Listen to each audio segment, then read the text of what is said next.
Hello, welcome. Today I want to show you a map of Tartaria, a place we're told wasn't a country, but rather a region filled with barbarians.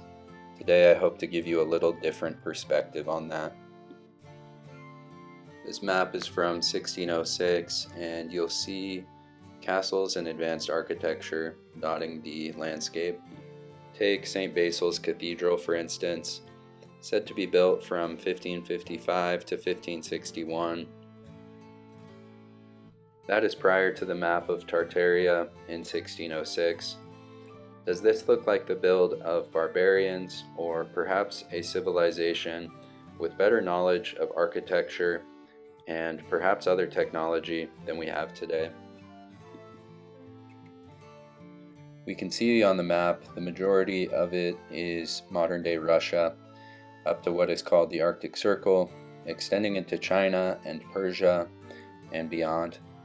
Are we looking at a forgotten empire that has been purposefully removed from our history?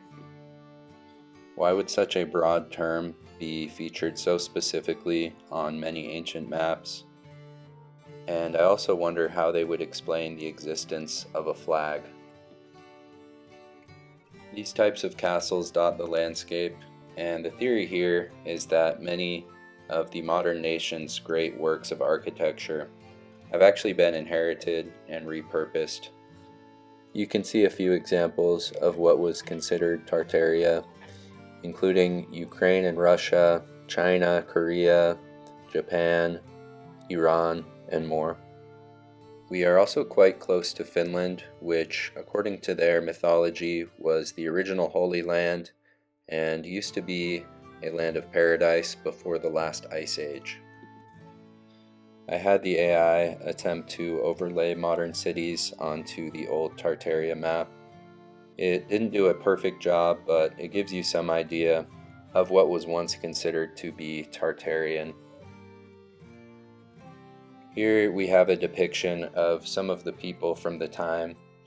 It says Tartarian image and Samogedi image, or Samo Jedi. Could this be related to the origin of the word Jedi? We often find truth revealed in fantasy. Here we have some women of Tartaria. Does this look like a barbarian savage to you? In this one with the traditional clothing, it says, habit of a Tartarian woman in Kazan, subject to Russia, 1768. This is probably referring to the Kazan in Russia. However, we see examples of the name in Iran as well as India, showing a potentially unified area of the world. Looking at the name Tartaria from a Sanskrit or Indo-Iranian perspective, we get links to the word avatar, which means God descended or savior. An avatar is a manifestation of deity or a divine teacher. Could this have been the center of a unified world empire that has been removed from our history in order to disconnect us from the past? While we're looking at the ancient sciences, let's take a look at the gematria of Tartaria just for fun.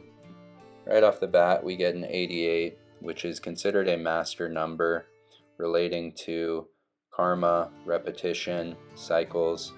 Is Tartaria part of the cycle of humanity? Is it destined to return?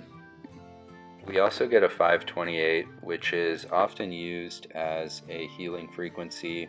This stuff can seem kind of goofy sometimes, but apparently there are scientific studies validating the effectiveness of this frequency. Like this one, which reduced anxiety and mood disturbance scores by using 528 Hz. For a quick science bonus, the gold standard of virology includes combining monkey kidney cells with human cancer cells, as well as fluids from a sick person, and creating a concoction.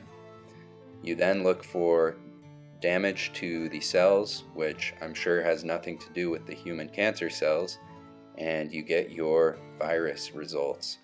So anyway, that was the video for today. If you liked it, hit the like and follow for more.